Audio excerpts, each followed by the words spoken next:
What's going on, guys? Welcome to another episode of Smash JT. On my way back from the beach house, had to install a new garbage disposal. So, yeah, it's not all fun and games. I put a lot of work into that thing, but hey, it's worth it. Anyways, I'm seeing a lot of people recently, especially, it seems to be making the rounds every, let's say, 12 to 16, 18 months-ish, where people are getting burnt out. People are getting frustrated. People are feeling like their content is not getting viewed enough.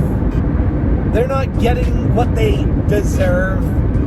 They're wondering if it's worth it. Maybe it's one of those things. Maybe it's all of the above. There's a whole slew of reasons why people get burnt out from YouTube. Because I used to be there too. I used to feel that way. Especially back in the day when I was putting 6 to 8 hours into each video, including research time, filming, editing, thumbnail creation, publishing, social media. It was a full-time job just to put a video out, being a no-name creator.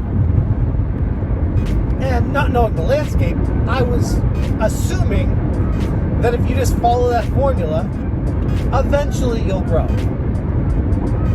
And it worked to an extent, and then it just kind of fizzled out. And once it started fizzling it out, I started getting so frustrated. I was like, I don't get it. You know, I'm doing this for you. I'm putting this effort in for you. And I'm seeing all these bigger creators covering the topics that I'm covering well after I publish the video, and they're getting all the views. So yeah, there was some jealousy, frustration, burnout, I mean, whatever you want to call it. I felt all those feelings. And that's because I was trying so hard to make YouTube work for me.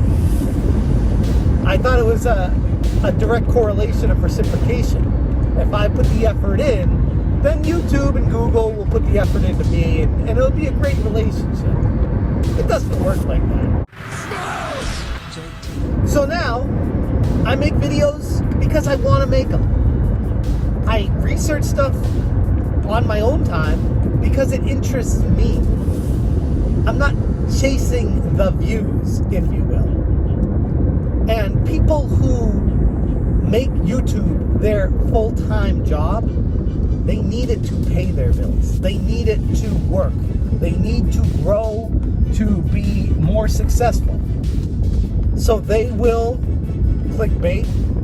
They will cover topics that don't necessarily interest them. They will make multiple videos in a day, going off on tangents, because they're growing and they're getting the views and it's worth it to them. I used to be jealous of that. I mean, full disclosure here. People don't like honesty anymore, but hey, whatever. It's my YouTube channel, and I'm me on it. I was jealous. I was frustrated. How come RGT85, for example, could do that and grow? How come Review Tech USA could do that and grow? How come Spawnwave could do that and grow? I don't know. And that stressed me out. That frustrated me. That made me jealous, angry, bitter against YouTube. A whole slew of things and emotions that I had. And it wasn't, I feel like people often misconstrue this too. It wasn't, I didn't like the creator. You know, that's I think where people get confused. When I made videos where I was frustrated and stuff like that, people mistook that for me not liking Sean Long, or John from Spawnwave, or Rich from Review Tech. And that couldn't have been further from the truth. I liked them. I learned a lot from them. I was frustrated at my efforts going unnoticed. And I feel like, in a weird way, I mean, I rewatch a bunch of videos that I used to make, and And I got my point across the way I wanted to, at least when I rewatch it. I'm like, yeah, that's how I felt. But I can see how people could mistake it and take it like I don't like certain YouTubers because they're successful. It's like, no. It's just, you get to a point in life where you just scream out, why? Like, why is it not working out, I see people, and I've mentioned this before, I see haters, detractors, people that can't stand me for whatever reason. Okay, can't make everybody happy, so I stopped trying.